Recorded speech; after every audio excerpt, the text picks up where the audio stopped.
Opet nemamo ništa slatko, pa ćemo po želji jedne devojčice večeras da pravimo grčku tortu. Umočimo 7 belanaca i 7 kašika šećera. Naravno prvo belanac.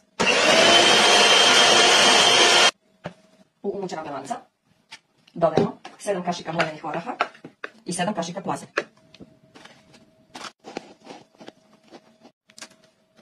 Pravite 28. Korade na pečenje 15 minuta na 180 stepeni.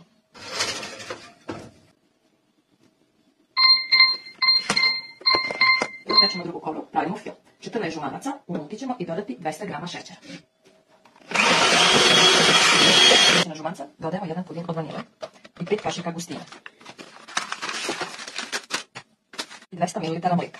A 600 ml mlika smo stavili da zagrejemo. Uključamo mliku i dodajemo smesilo.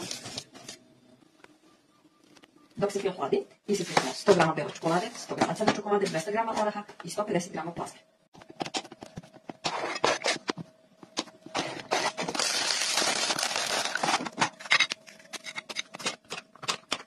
Uključimo 300 grama margarina sa 250 grama šećera u prahu. Hlađeni fil ćemo kratko umutiti i dodajemo margarin. Naš fil je gotov. Dodajemo 100 grama bele, 100 grama crne čokolade, 200 grama oraha, 150 grama seckane plazme. Sada ćemo filovati našu tortu. Fil delimo na 2 dela.